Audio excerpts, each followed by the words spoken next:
नमस्कार दोस्तों। तो शत्रुघ्न सर मैथ के इस यूट्यूब चैनल पर आपका एक बार फिर से स्वागत है। आज हम लोग जो है कंपाउंड इंटरेस्ट पढ़ने के लिए जा रहे हैं, यानी कि चक्रवृद्धि ब्याज। किसी भी वनडे कॉम्पिटिटिव एग्जाम में इस चैप्टर का बहुत ही वेटेज रहता है। 2 से 3 क्वेश्चन पूछा ही जाता है और अब तो डिफिकल्ट क्वेश्चन थोड़ा पूछने लगा है। तो आज हम लोग कंपाउंड इंटरेस्ट शुरू करने जा रहे हैं। बिल्कुल जो है बेसिक से पढ़ेंगे और एडवांस लेवल तक पढ़ेंगे, यानी कि 0 से हीरो लेवल तक का पढ़ेंगे। आज हम लोग इसमें जो है जानेंगे, इसका बनाने का तो बहुत सारा तरीका है और वो सब तरीका आपको आना चाहिए। जैसे एक तो है सक्सेसिव मेथड, उसके बाद है इसका जो है मास्टर फॉर्मूला से बनाया जाता है, एक है उसके बाद जो है आप इसको कह सकते हैं टीडी मेथड, उसके बाद है मल्टीप्लाई फैक्टर मेथड, यानी कि बहुत सारा इसका मेथड है। तो हम जो है आज इस पर जो है सक्सेसिव मेथड क्या होता है उसके बारे में चर्चा करेंगे। तो चलिए जानते हैं सक्सेसिव मेथड क्या होता है।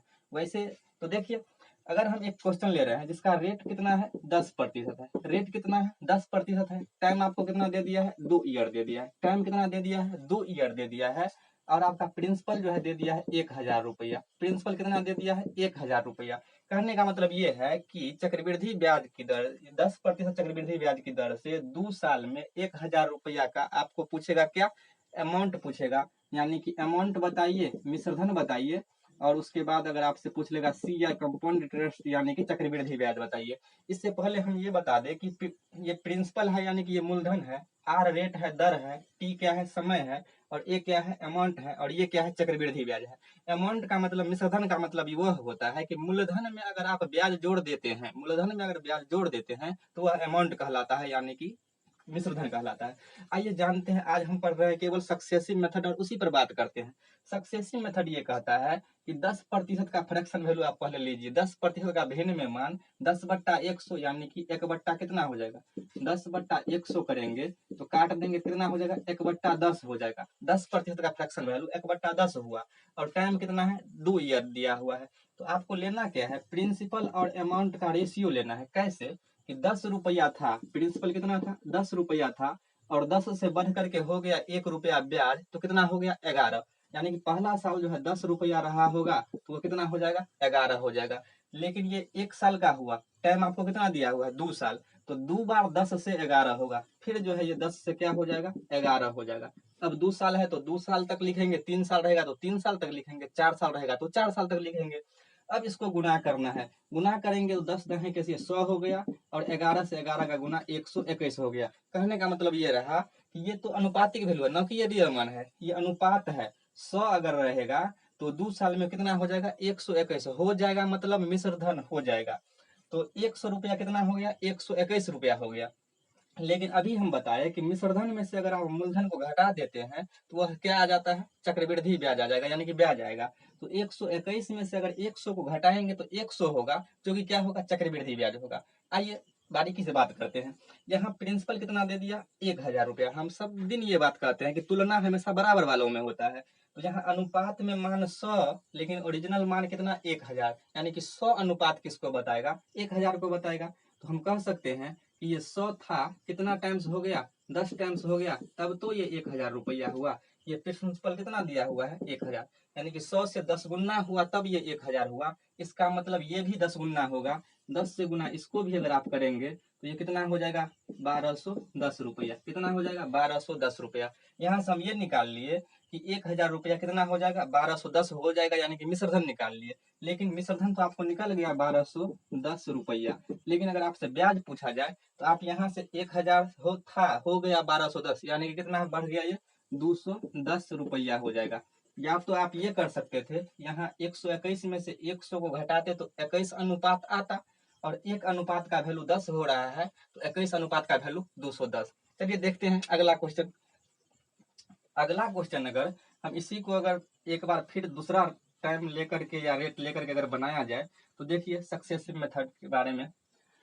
इस बार हम यहाँ रेट चेंज कर देते हैं, टाइम वही रखते हैं और बनाते हैं। अगर हम रेट ले लेते हैं यहाँ 12.5%, 12.5% रेट है, टाइम जो है 2 ईयर है, और इसको हम बना देते हैं यानी कि 6400 बना देते हैं, 6400 रुपया।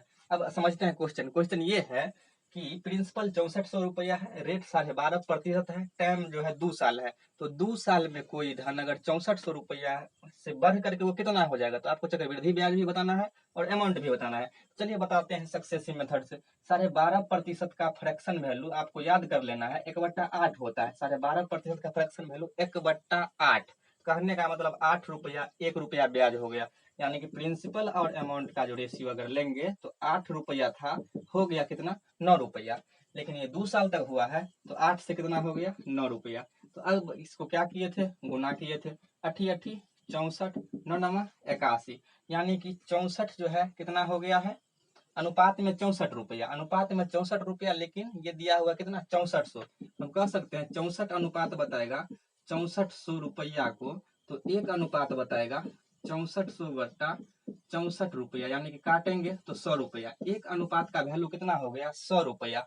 अब आपसे जो पूछेगा निकाल दीजिए। तो आपसे अमाउंट पूछा है ना, तो अमाउंट तो यहाँ 81 अनुपात में है ना, तो एक अनुपात का वैल्यू 100 रुपया, तो 81 अनुपात का वैल्यू कितना रुपया, इसको 100 से गुना कर दीजिए। इसको अगर 100 से आप गुना करिएगा तो ये हो जाएगा 8100 रुपया। कितना हो जाएगा, 8100 रुपया। लेकिन आपसे एक तो निकल गया 8100 रुपया, पहला आंसर। दूसरा ये भी आपसे पूछ लिया कि चक्रवृद्धि ब्याज निकालिए। चक्रवृद्धि ब्याज निकालने के लिए हम जानते हैं कि मिश्रधन में से मूलधन को घटा दिया जाता है तो क्या निकल जाता है, चक्रवृद्धि ब्याज निकल जाता है। तो 81 में से 64 अगर आप घटाइएगा तो 11 में से 4 गया 7, 11 में से 4 गया 7 और 7 में से 6 गया 1, अनुपात में आया 17, क्योंकि ये रियल मान है। अनुपात में आया 17, हम ये निकाल चुके हैं। एक अनुपात का वैल्यू 100 रुपया, इसीलिए 17 अनुपात का वैल्यू कितना हो जाएगा, तो यहाँ नीचे आप कह सकते हैं कि 17 गुने 100, तो आपका CI जो हो जाएगा कंपाउंड इंटरेस्ट कितना हो जाएगा, 1700 रुपया जो है इस क्वेश्चन का करेक्ट आंसर हो जाएगा। तो देखिए अगर आप सक्सेसिव मेथड जानते हैं तो कितना जल्दी सवाल बन रहा है। वही आप बेसिक से बनाइएगा तो इसमें टाइम लगेगा। चलिए एक जान लेते हैं 3 ईयर वाला, उसके बाद जो है इसको खत्म करेंगे। चलिए दोस्तों, तो देखते हैं इस बार जो क्वेश्चन आपको दे दिया है, 1024 रुपया मूलधन है। 1024 रुपया क्या दिया है, आपका मूलधन दिया है, रेट दिया 12.5%, टाइम दिया 3 ईयर। तो कह रहा है आप मिश्रधन निकालिए और क्या निकालना है, आपको चक्रवृद्धि ब्याज निकालना है। तो चलिए जानते हैं 12.5% का फ्रैक्शन वैल्यू आपको याद भी हो गया होगा, 1/8 होता है। 12.5% का फ्रैक्शन वैल्यू 1/8 और 3 साल तक है, तो 3 साल तक इसको बढ़ाते जाएंगे। 8 रुपया से क्या करेंगे, 9 रुपया करेंगे। 3 बार 8 रुपया से 9 रुपया, 8 रुपया से 9 रुपया। अब इसको क्या कर देना है, गुना कर देना है। 8 8 64, 8 512, और ये अनुपात में 9 9 81, 9 729। अनुपात में जो है प्रिंसिपल का मान 512 है, अनुपात में मिश्रधन का मान 729 है। तो आपको 729 का वैल्यू निकालना है और यहाँ से घटाएंगे तो चक्रवृद्धि ब्याज तो निकलेगा। तो देख लेते हैं अनुपात में कितना आ रहा है। 9 में से 2 गया तो कितना, 7 हुआ। 2 में से 1 गया तो 1 हुआ और 7 में से 5 गया 2, यानी कि 217 अनुपात क्या है, ये चक्रवृद्धि ब्याज है। क्योंकि मिश्रधन में से अगर मूलधन माइनस करते हैं तभी तो चक्रवृद्धि ब्याज आता है। अब देखते हैं, प्रिंसिपल आपको 1024 दिया, जबकि प्रिंसिपल का मान अनुपात में 512 है। तो हम ये तो कह सकते हैं 512 का जो वैल्यू है वो कितने के बराबर है, 1024 के बराबर है। तो एक का वैल्यू निकाल सकते हैं, एक अनुपात बराबर जो हो जाएगा 1024 बट्टा 512। अगर आप इसको काटिएगा तो 12 दूना 24, यानी कि 2 बार में ये कट जाएगा। एक अनुपात का वैल्यू कितना हो गया, 2 रुपया। एक अनुपात का वैल्यू 2 रुपया, लेकिन आपको निकालना है 729 अनुपात का वैल्यू ना। 729 से 2 से गुना अगर इसमें करेंगे, 9 दूना 18 का 8, हासिल रहा 1, 2 दूना 4 और 1 5 और 7 दूना 14, कितना हो जाएगा 1458। तो आपका आ जाएगा मिश्रधन। एक चक्रवृद्धि ब्याज भी पूछा है जिसका वैल्यू 217 है, तो एक अनुपात रहता है तो 2 रुपया हो जाता है। 217 अनुपात है तो कितना हो जाएगा, 217 गुने में 2, यानी कि 434 रुपया। कितना हो जाएगा, 434 रुपया। 434 रुपया आ जाएगा।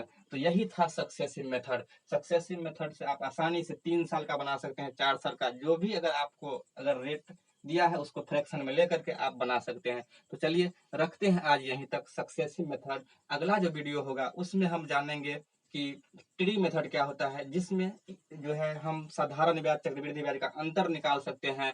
केवल दूसरा साल का ब्याज पूछे तब भी निकाल सकते हैं, तीसरा साल का ब्याज पूछे तब भी निकाल सकते हैं। लेकिन सक्सेसिव मेथड का ये जो है आप कह सकते हैं कि इससे आप ये नहीं निकाल सकते हैं कि दूसरा केवल दूसरा साल का चक्रवृद्धि ब्याज बताइए, केवल तीसरा साल का चक्रवृद्धि ब्याज बताइए, साधारण ब्याज चक्रवृद्धि ब्याज का अंतर बताइए। ये आप इससे नहीं निकाल सकते हैं। ये तभी लगेगा जब आपको अमाउंट निकालना हो, प्रिंसिपल निकालना हो और चक्रवृद्धि ब्याज निकालना हो। अगर ये तीनों सवाल आपसे डायरेक्ट पूछा जाए तो सबसे बेस्ट मेथड ये है। लेकिन अगर आपको साधारण ब्याज चक्रवृद्धि ब्याज का डिफरेंस पूछा जाए, केवल दूसरा साल का चक्रवृद्धि ब्याज पूछा जाए, केवल तीसरा साल का पूछा जाए, तब जो है ये मेथड वहां पर काम नहीं करता है। तो इसलिए हम नेक्स्ट जो वीडियो आएगा उसमें हम ये जानेंगे कि टी मेथड क्या होता है और उसके द्वारा जो है हम सवाल को बनाएंगे। तो चलिए रखते हैं आज यही तक, तब तक के लिए जय हिंद।